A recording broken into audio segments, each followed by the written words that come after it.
તો દોસ્તો ઝડપથી આગળના બીજા સૌથી મોટા સમાચાર સામે આવ્યા છે। બંગાળની ખાડીનું લો પ્રેશર મધ્યપ્રદેશથી ગુજરાતમાં આવશે। તો હવામાન વિભાગે ગુજરાતમાં સુરત અને સૌરાષ્ટ્ર સહિતના અનેક બધા વિસ્તારોમાં ધોધમાર વરસાદની આગાહી કરી છે। તો આ આગાહી પ્રમાણે મેઘરાજા સટાસટી બોલાવશે। તો બીજી બાજુએ દ્વારકા અને પોરબંદરમાં પણ એક જ દિવસમાં 15 ઇંચ કરતાં વધારે વરસાદ ખાબક્યો છે। તો બંગાળની ખાડીમાં સર્જાયેલું લો પ્રેશર મધ્યપ્રદેશ થઈને ગુજરાત તરફ આગળ વધી રહ્યું છે। તો આજથી લઈને 26 થી 27 જુલાઈ સુધી સતત 5 થી 6 દિવસ માટે ઉત્તર અને મધ્ય ગુજરાતમાં અતિભારે વરસાદની આગાહી કરવામાં આવી છે। તો દોસ્તો ત્યાર પછીના બીજા સૌથી અગત્યના સમાચાર સામે આવ્યા છે। જૂનાગઢના 12 કરતાં વધારે ડેમોમાં પાણીની પુષ્કળ આવક નોંધાઈ રહી છે। જ્યાં દોસ્તો જૂનાગઢ જિલ્લામાં ધોધમાર વરસાદ પડી રહ્યો છે, ત્યારે જિલ્લાના 12 કરતાં વધારે ડેમોમાં પાણીની પુષ્કળ પ્રમાણમાં આવક નોંધાઈ રહી છે। તો ઓજત 2 ડેમના 4 દરવાજા ખોલાય છે, તો ઓજત વંથલી ડેમના પણ 12 દરવાજા ખોલાય છે। તો ઓજત સારપુરના ડેમના પણ 10 દરવાજા ખોલવામાં આવ્યા છે, તો સાવલી ડેમના પણ 9 દરવાજા ખુલ્લા મૂકવામાં આવ્યા છે। તો હાલ ડેમમાં 10,000 ક્યુસેક પાણીની આવક નોંધાઈ રહી છે। ત્યાર પછીના દોસ્તો આગળના બીજા સૌથી મોટા સમાચાર સામે આવ્યા છે। મુંબઈમાં ભારે વરસાદ, તો 36 જેટલી ફ્લાઇટો રદ કરાઈ। જ્યાં દોસ્તો મુંબઈમાં ભારે વરસાદથી જનજીવન અસ્તવ્યસ્ત થયું છે।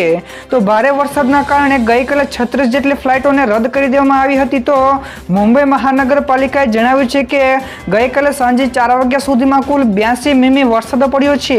તો પાણી ભરાઈ જવાના કારણે અનેક રસ્તાઓ પર ટ્રાફિક જામ પણ થયા છે। ત્યારે આ પહેલા પણ 15 જેટલી ફ્લાઇટોને પણ અમદાવાદ તરફ ડાયવર્ટ કરવામાં આવી હતી।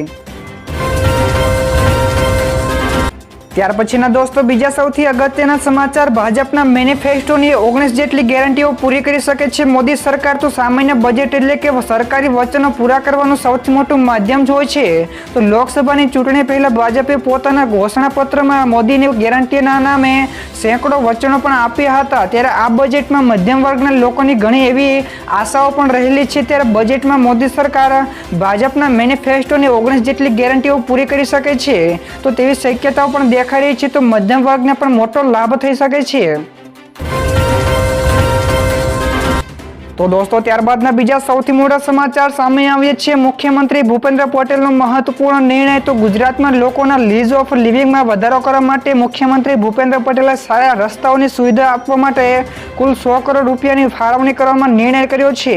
તો શહેરમાં રસ્તાઓને ચોમાસા દરમિયાન થતું નુકસાન નિવારવા રસ્તાઓના રીસર, ફેન્સિંગ તથા રિપેરિંગ માટે કુલ રકમ સ્વર્ણિમ જયંતિ મુખ્યમંત્રી શહેરી વિકાસ યોજનામાંથી ફાળવવામાં આવશે। તો આ યોજના માટે મુખ્યમંત્રી શહેરી સડક યોજના હેઠળ 157 નગરપાલિકાઓને ગ્રાન્ટ મળશે।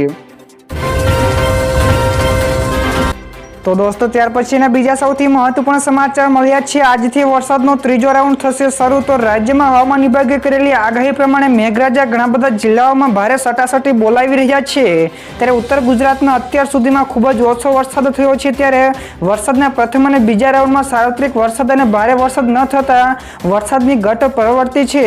જો બંગાળની ખાડીમાં સર્જાયેલી સિસ્ટમના કારણે આજથી જ રાજ્યમાં વરસાદના ત્રીજા રાઉન્ડની શરૂઆત થશે અને ઉત્તર ગુજરાતમાં પણ સારા વરસાદ આશા રહેલી છે। ત્યાર પછી દોસ્તો બીજા સૌથી મહત્વપૂર્ણ સમાચાર સામે આવ્યા છે। લોકમેળામાં આ વખતે ડ્રોનથી રખાશે નજર। જ્યાં દોસ્તો રાજકોટના લોકમેળામાં આ વખતે લોકોના દશેરા ઉપર ડ્રોનથી નજર રાખવામાં આવશે। તો અગ્નિકાંડ બાદ તંત્ર જાગ્યું છે। તો જ્યાં ભીડ વધારે હશે તે જગ્યા ઉપરથી ભીડ ઓછી કરવામાં આવશે અને તે ડ્રોનના વિડીયો આધારે નક્કી કરવામાં આવશે। તો પ્રથમ વખત લોકમેળામાં અંડરગ્રાઉન્ડ વીજવાયર નાખવામાં પણ આવશે તેવી માહિતી પીજીવીસીએલના સુપ્રિન્ટેન્ડન્ટ એન્જિનિયરે જેબી ઉપાધ્યાયે આપી હતી।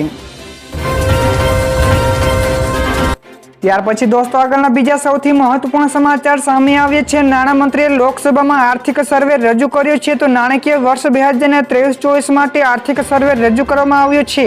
તો જે સર્વે અનુસાર નાણાકીય વર્ષ 2024-25માં ભારતનું જીડીપી 6.5% લઈને 7% રહેવાનો અંદાજ છે। તો ફુગાવાનો દર 4.5% રહેવાનો અંદાજ મુકાયો છે। આ સિવાય નાણાકીય વર્ષ 2025-26માં ફુગાવાનો દર 4.1% રહેવાનો અંદાજ છે। તો અર્થતંત્રને વેગ આપવા માટે આર્થિક સર્વેમાં જે પણ સૂચનો આપવામાં આવે છે। ત્યાર પછી ફટાફટ દોસ્તો આગળના બીજા સમાચારની વાત કરવામાં આવે તો શેર બજારમાં ગઈકાલે ઘટાડા સાથે બંધ થયું હતું. તો ગઈકાલે એટલે કે 22 જુલાઈના રોજ શેર બજાર ફ્લેટ ટ્રેન્ડિંગ જોવા મળ્યું. તો સેન્સેક્સમાં 102 પોઈન્ટના ઘટાડા સાથે 80,502 અંક ઉપર બંધ રહ્યો હતો, જ્યારે તે જ સમયે નિફ્ટીમાં પણ 21 પોઈન્ટનો ઘટાડો થતાં તે 24,509ના સ્તરે બંધ થયો હતો. તો સેન્સેક્સના 30 શેરોમાંથી 15 શેરોમાં ઉછાળો અને 15માં ઘટાડો જોવા મળ્યો હતો. ત્યારબાદના દોસ્તો બીજા સૌથી મોટા સમાચાર સામે આવ્યા છે. સાઉદી અરેબિયાનો મોટો નિર્ણય, ભારતીયોની મુશ્કેલી વધી છે. જ્યાં દોસ્તો સાઉદી અરેબિયાએ એક મોટો નિર્ણય લીધો છે જેની અસર ભારતીયો ઉપર થશે. તો સાઉદી અરેબિયાએ ખાનગી ક્ષેત્રની એન્જિનિયરિંગ નોકરીઓમાં ત્યાંના નાગરિકો માટે 25% અનામતની જાહેરાત કરી છે. તો ગઈકાલે આ નિયમ લાગુ થઈ ગયો છે. તો સ્થાનિક લોકોને રોજગારીની પ્રાથમિકતા આપવા માટે આ નિર્ણય કરાયો છે. તો દર વર્ષે મોટી સંખ્યામાં ભારતીયો સાઉદી અરેબિયામાં નોકરી માટે જાય છે. તો આ નિર્ણયથી તેમની મુશ્કેલીઓમાં વધારો થયો છે.